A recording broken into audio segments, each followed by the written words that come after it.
ज्या आईनं तुम्हाला घडवलं, पालन पोषण केलं, मोठं केलं, त्या आईलाच तुम्ही घरातून बाहेर काढायला लागलात. आणि म्हणून करू नका. अर्ध्या मुंबईला हे मी पटवण्यामध्ये यशस्वी झालो, पण दुर्दैवाने थोडक्या करता घात. कोणी घात केला? आपल्याच लोकांनी केला ना का दुसऱ्यांनी केला?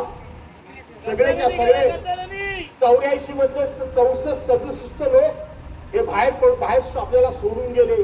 पण सोडल्यानंतर सुद्धा मनसेचे 10 आणि उद्धव बाळासाहेब ठाकरेंचे 67 असे 73 नगरसेवक निवडून आले. सगळे सोडून गेले होते. याचा अर्थ मुंबई मधला मराठी माणूस संपलाय म्हणून म्हटलं जात होतं. आज सिद्ध झालं की मुंबईमध्ये आजही मराठी माणसाचाच आवाज आहे, हे लक्षात ठेवा.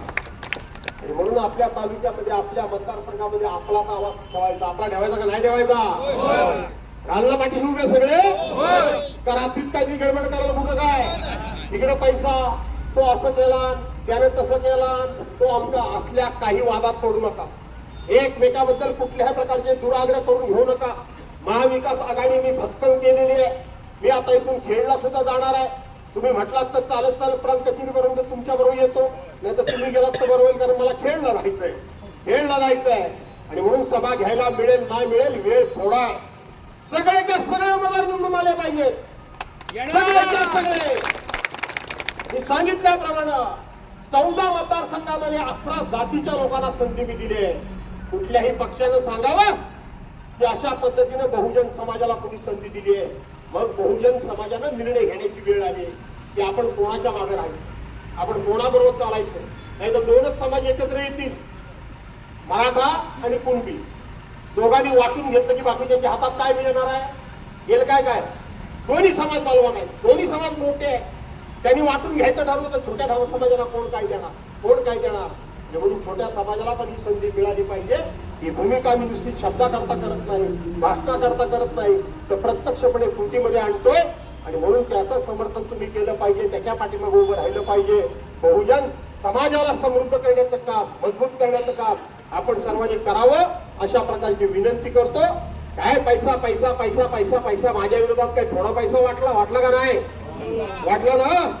माझ्या बहिणीच्या वेळेला थोड्याशा मागे पुढे झाल्या होत्या, 1500 रुपये आले म्हणून. बरोबर आहे ना का बाहेर? थोडेसे गडबड केल्यावर ना त्यावेळेला काय सारखं सांगत होते, जर तुम्ही सरकारच्या बाजून मतं नाही दिलीत तर तुमचे 1500 रुपये बंद होतील, असं बोलत होते की नाही?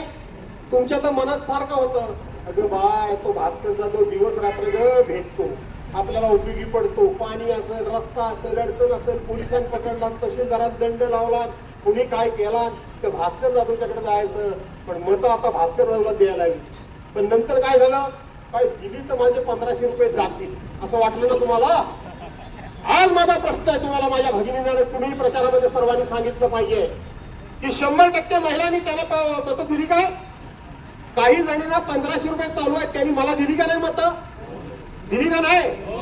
काही जणींनी 1500 रुपये घेणाऱ्यांनी पण मला मतं दिली का नाही दिली? मग त्यांची आता 1500 रुपये बंद झालेत काय? का? त्यांचे 1500 रुपये जर बंद झाले नाहीत तर तुम्ही जर मला मतं दिली असते तर त्यांचा काय बाप तुमचे पैसे बंद करणार होता? करणार नाही.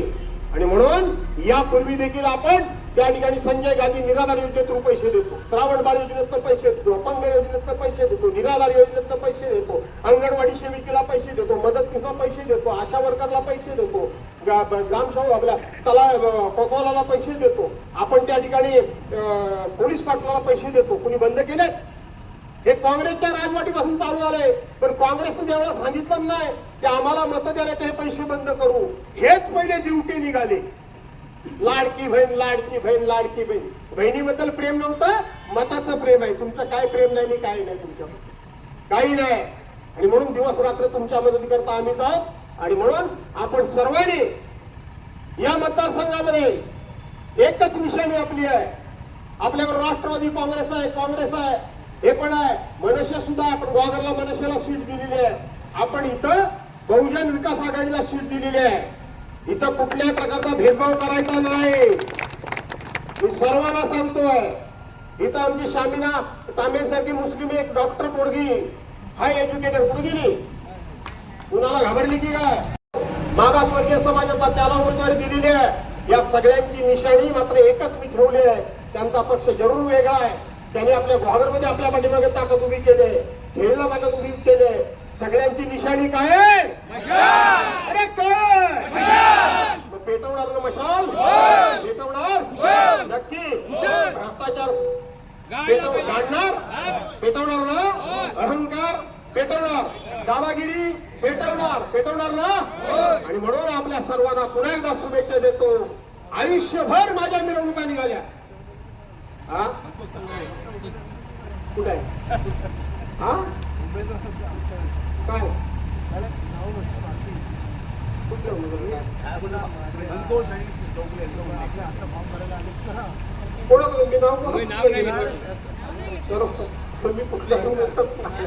बरं, हा माझा हिरो इथं आलाय, आयुष्यभर लढणारा, आयुष्यभर संतोष आणि म्हणून त्या धनशक्तीच्या विरोधात जनशक्ती मी आज उभी करत नाहीये. गेले 43 वर्षाचं माझं राजकीय जीवन तुम्ही तपासून बघा. इथं आता मोठ्या प्रमाणामध्ये महिला आल्या, तिथं गुहागरला तुझा प्रचंड प्रमाणामध्ये महिला होत्या. मी तुम्हाला या ठिकाणी स्पष्टपणे सांगतो की मी हिंदुहृदय सम्राट शिवसेना प्रमुख मान्य बाळासाहेब ठाकरे यांच्या विचारांचं परिपूर्ण पालन करतोय. शिवसेना प्रमुखांनी सांगितलंय की राजकारणामध्ये कोणाचीही जातपात बघून त्याचा विचार करू नका. आपल्याकडे सर्वसाधारणपणे कार्यकर्ते म्हणून सगळ्या जातीचे चालतात, पण निवडणूक आली की आपण कोणत्या जातीचा उमेदवार आहे, कोणत्या जातीची मतं जास्त आहेत त्याला उमेदवारी आपण देतो. बरोबर आहे. पण भास्कर जाधवनी 43 वर्षाच्या राजकारणामध्ये असं कधी केलं नाही. आजचं जिवंत उदाहरण मी तुम्हाला देतो. जिवंत उदाहरण, माझ्या मतदारसंघामध्ये 14 जिल्हा परिषद जागा आहेत. 14 जिल्हा परिषदेच्या जागा आहेत. या 14 जागांमध्ये तुम्ही विचार करणार नाही, मी छोट्याचा छोटा कोष्टी समाज असेल, भंडारी समाज असेल, बेलदार समाज असेल, लोहार समाज असेल, बौद्ध समाज असेल, मुस्लिम समाज असेल, वाणी समाज असेल किंवा अन्य कोणते मराठा असेल, कुणबी असेल आणि अन्यही छोटे छोटे समाज आहेत माझ्याबरोबर. मी 14 जागांपैकी 11 उमेदवार छोट्यातल्या छोट्या समाजाचे दिलेले आहेत मॅडम. आणि तिसऱ्या गडशी अशा सगळ्या मतदारसंघातले आले. तिकडे आमचे पिंटे निवळकर आले, तिकडे आमचा प्रीतम आलाय, बायकोला घेऊन गौरव पाटोकर आलाय, दुसरे आमचा नितीन निकमचे मिसेस आले, दुसरी सामिया तांबे आलेले आहेत, तिसरे आमच्या किसन घोडा शिगवण त्यांची मिसेस तिथं आलेले आहेत. आणि म्हणून सगळे उमेदवार, मी मुद्द्यावर येतो तो माझा बाबा घाबरला, आणि म्हणून सगळे उमेदवार यांची निशाणी आपण एकच ठेवलेली आहे. काय आहे? काही विचार करू नका. ज्या ठिकाणी मशाल दिसेल त्या ठिकाणचं बटन दाबा आणि ह्या सगळ्या उमेदवारांना प्रचंड मतांनी विजय करा. आणि आयुष्यभर माझ्या गळ्यात विजयाची माळ घालून माझी मिरवणूक काढली. मी वाट बघतोय तुम्ही माझी मिरवणूक काढताय काय पुन्हा काढणार ना? काढा. आनंदानं जगूया, आनंदानं वावरूया अशा प्रकारची विनंती करतो आणि आपल्या सर्वांना धन्यवाद देऊन या ठिकाणी थांबतो. बोला छत्रपती शिवाजी महाराज की जय.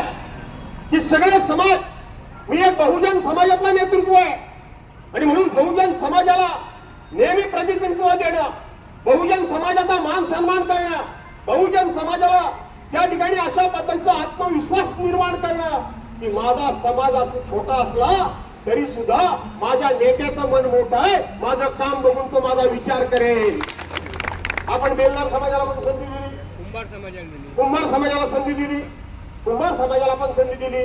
छोट्यातले छोटे समाज 11 समाजाला मी आज संधी दिली. 11 समाजाला सगळे एकवटणार का नाही एकवटणार?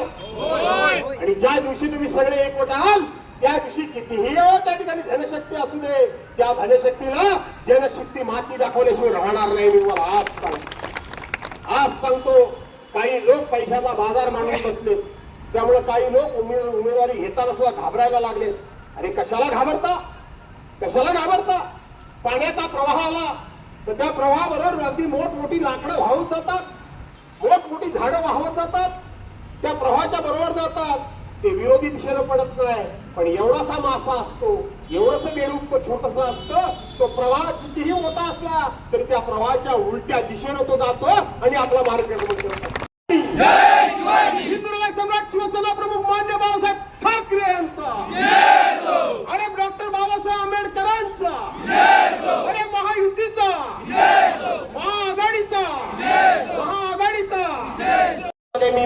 राज्याच्या मुख्यमंत्र्यांना विचारलं की या पाणी योजना पूर्ण कोण करणार, या पाणी योजना पूर्ण करण्याकरता पैसे किती लागणार.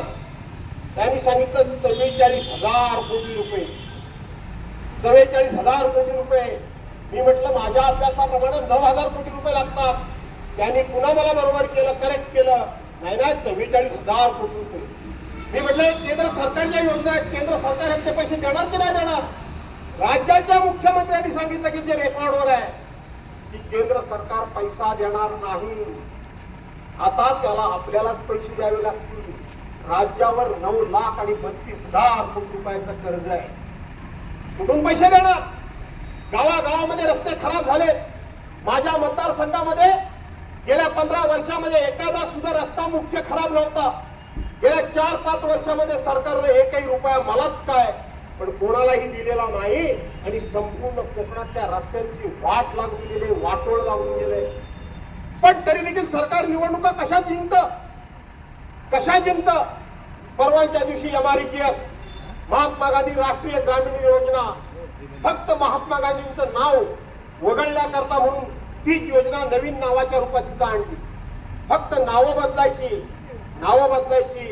परवाच्या दिवशी नगरपालिकेमध्ये आमचे राज्याचे मुख्यमंत्री उद्धव बाळासाहेब ठाकरेंना उत्तर देताना म्हणाले की दुसऱ्याचं पोर आपल्या मांडीवर घेतलं म्हणजे ते आपलं होत नाही.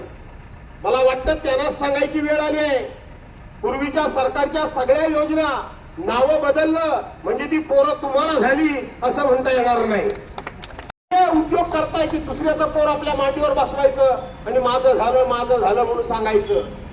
ही ह्याच्या अशा परिस्थितीमध्ये हे लोक निवडणुका कशा जिंकतात.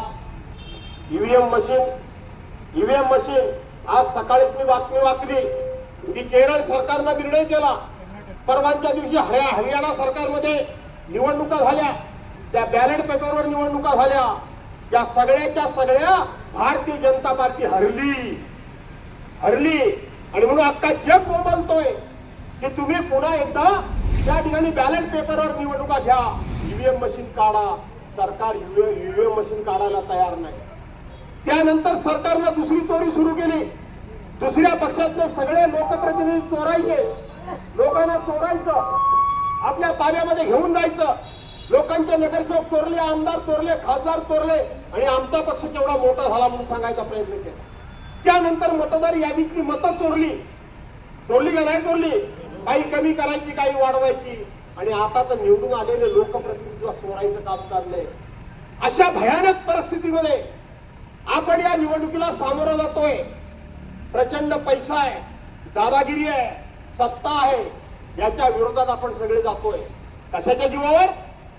एक आत्मविश्वास आहे माझ्यासारख्या नेतृत्वाच्या मनामध्ये की हे कुणीतरी थांबवलं पाहिजे. ही लोकशाही कुणीतरी वाचवली पाहिजे. संविधानाचा मान सन्मान राखला पाहिजे. आणि तो जर राखायचा असेल तर यांच्याकडे कितीही पैसा असला तरी धनशक्तीच्या विरोधात जनशक्ती उभी केली पाहिजे.